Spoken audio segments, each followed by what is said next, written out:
The way of the cross is a prayer journey that allows us to enter into Jesus' sharing of self, suffering, death, and resurrection.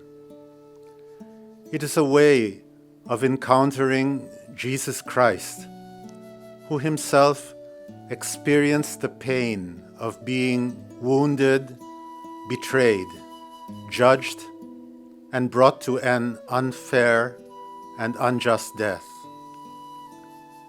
Yet, his way is also a journey of hope. The way of the cross is a story of overcoming evil and sin. Only through it do we encounter the resurrected Christ, who brings new life. This difficult time of great anxiety and forced quarantine is also an opportune time for prayer and contemplation.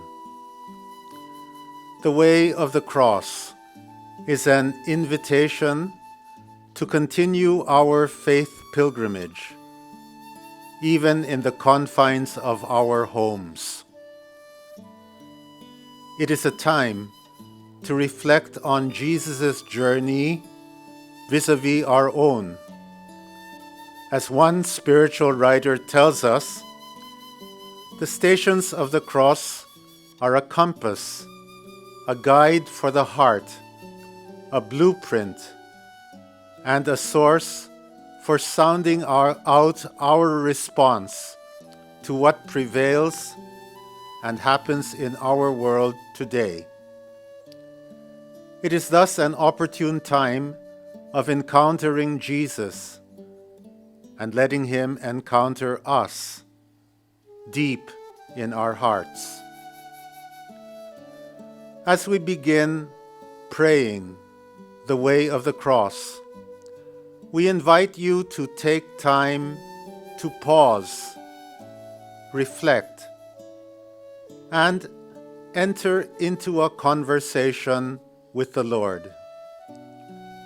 There is no need to rush. One station a day, or 3 stations a day, morning, afternoon, and evening, would be fine. It is not about finishing everything quickly, but taking time to really walk the way of the cross with Jesus. To walk with him means to see what Jesus sees, to feel what Jesus feels, to bear the cross as Jesus bears it. In short, to be present to Jesus, even up to the foot of the cross.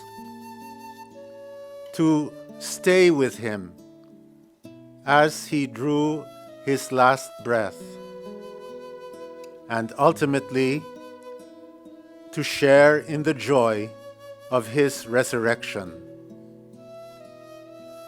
As you begin, may you be strengthened by God's grace. May you find the courage to overcome the paralysis of fear. May you be inspired to carry your own cross and lighten the cross of others. As you walk with the Lord, may you arrive at the fullness of life and joy, the gift of the resurrected Lord.